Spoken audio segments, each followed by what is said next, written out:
Hello to all of you. आज हम find करेंगे potential at a point due to a point charge. ठीक है, आज हम एक डेरिवेशन लगाने जा रहे हैं और वो डेरिवेशन है potential at a point due to a point charge. Okay, point charge की वजह से जो पोटेंशियल पैदा होगा भी की वैल्यू निकालनी। किसकी वैल्यू निकालनी? भी की वैल्यू।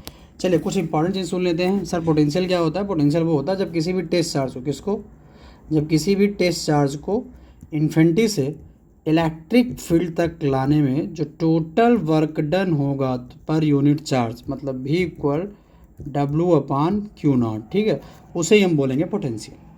तो सबसे पहले हम क्या करेंगे, हम एक डायग्राम बनाएंगे और डायग्राम बनाते हैं तो सबसे पहले हम एक चार्ज लेंगे। क्या लेंगे? चार्ज लेंगे। ठीक है, ले लीजिए चार्ज। सबसे पहले आप क्या लेंगे? चार्ज। ओके, यहाँ पे पॉइंट O है, गौर से देखिएगा, यहाँ पे पॉइंट O है और यहाँ पे आपने +Q चार्ज रखा हुआ है। क्या रखा हुआ है? +Q चार्ज रखा हुआ है। ये इलेक्ट्रिकल फोर्स इस डायरेक्शन में काम करेगा आपका। आप टेस्ट चार्ज को इन्फिनिटी से कहाँ लाए? ए पे, और ए पे आपने रख दिया Q0। फिर आप A2 कहाँ लाएंगे? B लाएंगे। ए से कहाँ लाएंगे? B की ओर लाएंगे। फिर B से एक पॉइंट कुछ दूरी पे मानेंगे आप P, जो कि सभी डिस्टेंस R से नापेंगे, जो कि R से P पॉइंट पे है। और O से X डिस्टेंस पे आपका पॉइंट A है, जहाँ पे आपका टेस्ट चार्ज रखा गया है। और ये यहाँ से यहाँ स्मॉल डिस्टेंस हो जाएगा, dx आ रहा। पहले A2 B आएगा, फिर B2 P आएगा। जैसे जैसे यह इस चार्ज की ओर आएगा, इस पर ज़्यादा एक्सटर्नल फोर्स की रिक्वायरमेंट होगी। तो हम सब जानते हैं कूलॉम से लगा। हम सबसे पहले इंट्रो दे देंगे। सर एक पॉइंट चार्ज है, +Q O पे रखा गया है, O से R दूरी पर एक पॉइंट P है। A point P is taken at a distance R, जहाँ पे हमें इलेक्ट्रिक फील्ड पोटेंशियल फाइंड करना है। और हम एक टेस्ट चार्ज मान रहे हैं Q0। एक आपका चार्ज हो गया +Q, एक आपका चार्ज हो गया Q0। तो हम सब जानते हैं जहाँ पे दो चार्ज होंगे वहाँ पास कूलॉम फोर्स काम करेगा। कूलॉम का लॉ लगेगा तो 1/4πε0 Q0, और डिस्टेंस को आपने कितना माना है? x। Q0/x²। इसको आप मान लीजिए क्वेश्चन नंबर फर्स्ट। जब आप टेस्ट चार्ज को इन्फिनिटी से B की ओर ला रहे हैं तो आपको भी पता है यहाँ पे वर्क डन करेंगे, और वर्क डन होगा तो स्मॉल वर्क डन होगा, क्योंकि यहाँ पे आपका डिस्टेंस भी स्मॉल है तो हम जानते हैं। और तो हम यहाँ पे दिखा देंगे W इक्वल होता है, W equal small work done होगा तो dW इक्वल F/dx। हमें टोटल मैग्नीट्यूड चाहिए तो हो जाएगा F/dx cos थीटा। ये जो एंगल बन रहा थीटा, यहाँ पे थीटा की वैल्यू कितनी हो जाएगी? 180 हो जाएगी। और cos 180 की वैल्यू होती है -1। कितनी होती है? -1। तो यहाँ पे जब आप cos 180 पुट कर देंगे तो dW इक्वल हो जाएगा -F/dx। ये आपका स्मॉल वर्क डन है, और ये आपका फोर्स है। ठीक है, आगे इनकी ज़रूरत पड़ने वाली। चलिए आगे देख लेते हैं। दोनों चीज़ें आपने निकाल लिया, तो अब आप क्या करेंगे? आपको चाहिए टोटल वर्क डन। वहाँ पे जो माइनस साइन आया था ना, आपको ये जो वैल्यू मिली थी dW इक्वल -F/dx, तो आप बताएंगे sir negative sign so that the direction of force, आप जो फोर्स लगा रहे हैं इस डायरेक्शन पे लगा रहे हैं, इधर फोर्स काम कर रहा है, और जो आप चार्ज को लेके आ रहे हैं डिस्प्लेसमेंट अपोजिट, दोनों का डायरेक्शन कैसा है? अपोजिट। तो निगेटिव साइन ये इंडिकेट कर रहा है। अब आपको टोटल वर्क डन चाहिए, यानी नेट वर्क डन चाहिए। आप कितना काम कर रहे हैं? Net work done unit charge को या टेस्ट चार्ज को P तक लाने में। तो हम जानते हैं W इक्वल हो जाएगा इंटीग्रेशन dW। आप काम कहाँ शुरू कर रहे हैं? इन्फिनिटी से, और ला कहाँ तक रहे हैं? R डिस्टेंस पे जो पॉइंट P है। आप जानते हैं dW की value infinity to R, dW की वैल्यू है -F/dx इक्वल W। अब ये माइनस आप बाहर ले लीजिए। चलिए थोड़ा इरेज कर देते हैं इसको। अब आप माइनस आप बाहर ले लीजिए तो हो जाएगा W equal -minus infinity to R F/dx हो गया। F की वैल्यू आपको इक्वेशन फर्स्ट से पता है, तो आप लिख दीजिए फ्रॉम इक्वेशन फर्स्ट। और आपको जो वैल्यू पता है W equal -minus infinity to R 1/4πε0 Q0/x²dx। देखिए अगर बनता है तो मज़ा तो आता है। ठीक है, अगर आपसे बन ना लगाने में तो लेकिन समझिए ना हर एक लाइन क्या कह रही है, क्यों कह रही है। अब जो इंटीग्रेट नहीं हो सकते उन्हें बाहर ले लीजिए। चलिए बाहर ले लीजिए, 1/4πε0 क्यू आपने बाहर ले लिया, माइनस पहले से था माइनस लगा दीजिए। यहाँ पे इन्फिनिटी, ये लोअर लिमिट ये अपर लिमिट, अंदर क्या बचा 1/x² dx। अगर कोई भी चीज़ नीचे पॉजिटिव है तो ऊपर जाके क्या हो जाती है, नीचे पॉजिटिव तो ऊपर जाके नेगेटिव हो जाती है। चलिए ऊपर ले जाते हैं, -1/4πε0 Q integration infinity 2r(x⁻²) dx। इतना हो गया।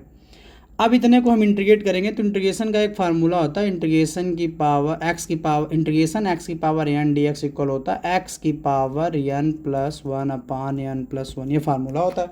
और यहाँ पे n की पावर -2 है, तो जहाँ जहाँ n है वहाँ पे आप -2 रखेंगे। चलिए रख देंगे।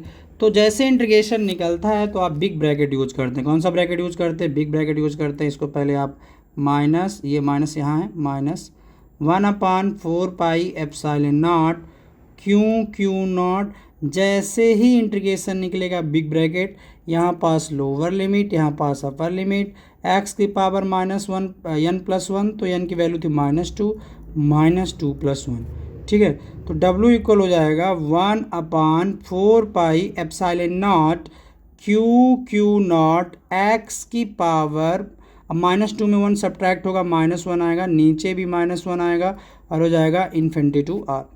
तो W इक्वल हो जाएगा 1/4πε0 क्यू0, और ये -1 है, नीचे आ जाएगा तो प्लस हो जाएगा, मतलब पावर पॉजिटिव हो जाएगी। 1/x, x⁻1 को 1/x लिख सकते हैं और 1/x को x⁻1 लिख सकते हैं।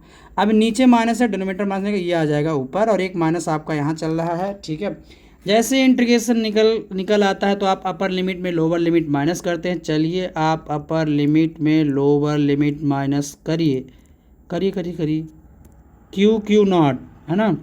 अब ये देखिए, जैसा जिस पैटर्न में अंदर लिखा हुआ है उसी पैटर्न में आपको माइनस करना। -1/x है तो x की जगह पे एक बार इन्फिनिटी r रख दीजिए, एक बार इन्फिनिटी रख दीजिए, लोअर लिमिट इन्फिनिटी है, अपर लिमिट r है, तो जाएगा -1 अपर लिमिट में, तो अपर लिमिट r है, r फिर माइनस घटा रहे हो, और एक इसका खुद का माइनस -1/∞, और अब इन्फिनिटी नहीं, अब लिमिट नहीं लिखोगे, -1/4πε0 क्यू0, माइनस क्या होता है, प्लस, माइनस प्लस हो जाएगा, +1/∞।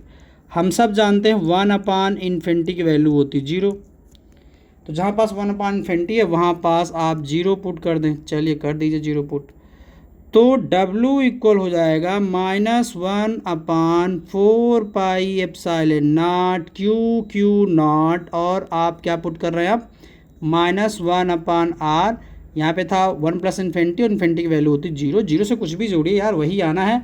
ये एक माइनस हो गया, ये एक माइनस हो गया, और माइनस माइनस मिल के बनाएंगे प्लस, तो 1/4πε0 क्यू0/r। ये वर्क का फार्मूला हो गया। लेकिन पोटेंशियल क्या निकालना है हमें, P पे, तो लिख दीजिए, लिखना हो तो, but potential 8 point P is V, तो V इक्वल क्या होता है, W/Q0। अभी किसकी वैल्यू है, W की, तो किसके जगह पे रख देंगे, W के जगह पे, तो W के जगह पे आप रख दीजिए। चलिए रख दीजिए, तो V इक्वल हो जाएगा 1/4πε0, ठीक है। फिर हो गया Q0/R/Q0, Q0 से Q0 कैंसिल हो गया, V इक्वल बच गया 1/4πε0 Q/R। This is the required expression. यही है पोटेंशियल का formula due to a point charge. अगर इसी पे केस लगा दिया, अगर बोले R जो है, जिस पॉइंट पे आप पोटेंशियल निकाल रहे हो, R दूरी पर एक पॉइंट P था, वो अगर इन्फिनिटी है, वो अगर क्या है, इन्फिनिटी है, तब V की वैल्यू क्या होगी, तो आप R के जगह पे इन्फिनिटी रख दीजिए। देखिए ना, V इक्वल हो जाएगा 1/4πε0 Q/∞, और 1/∞ की वैल्यू कितनी होती है, 0, तो ये पूरा टर्म क्या हो जाएगा, 0, और 0 से इसका इंटू कर देंगे तो पूरा क्या जाएगा, 0, तो V इक्वल 0। तो एक चीज़ तो क्लियर हो गई कि सर इन्फिनिटी पे पोटेंशियल 0 होता है।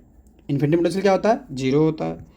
एक बार और देख लीजिएगा जो कुछ चीज़ों का आपने यूज किया है, जैसे यहाँ पास आप दो फार्मूला यूज कर रहे हो, एक करो इंटीग्रेशन एक्स की power n d x equal होता है एक्स की power n plus one upon n plus one, और एक आप फार्मूला यूज करो work of force into displacement. ठीक है, तो उम्मीद करता हूँ आपको ये डेरिवेशन समझ में आया होगा। चलिए आज एक सवाल पूछ लेते हैं। मान लीजिए ये दो चार्ज रखे गए हैं, दो चार्ज रखे गए हैं, एक Q1 है एक Q2 है, ठीक है, और ये r दूरी पे रखे गए हैं। मान लीजिए इनके बीच में आप एक कॉपर प्लेट रख देते हैं। कैसी प्लेट रख देते हैं, कॉपर प्लेट रख देते हैं। तो बताइए f की वैल्यू क्या होगी। ठीक है, ऐसा एक कॉन्सेप्चुअल सवाल है। तो हम सब जानते हैं कूलॉम्स लॉ होता है sir, F equal 1/4πε0 Q1 Q2 upon are square, और फोर्स यहाँ पे कांस्टेंट एक रखा गया है ये के। तो हम सब जानते हैं कॉपर एक मेटल है और मेटल का डाइलेक्ट्रिक कांस्टेंट कितना होता है, इन्फिनिटी। मेटल का डाइलेक्ट्रिक कांस्टेंट कितना होता है, इन्फिनिटी। तो हो जाएगा F equal 1/4πε0 infinity Q1 Q2 upon are square, और 1/इन्फिनिटी की वैल्यू कितनी होती है, जीरो, और जीरो से इसका इंटू कर देंगे जीरो, तो F की वैल्यू कितनी आ जाएगी, जीरो। सर अगर किसी भी दो चार्ज के बीच में कोई भी मेटल रख दिया जाए तो वहाँ पास फोर्स की वैल्यू जीरो होती है। कैसे होती है मैंने आपको बता दिया। चलिए देखिएगा, पसंद करिएगा। अगर कोई सवाल होगा तो आप मुझे बताइएगा, और डेरिवेशन को एक दो बार देख लीजिएगा।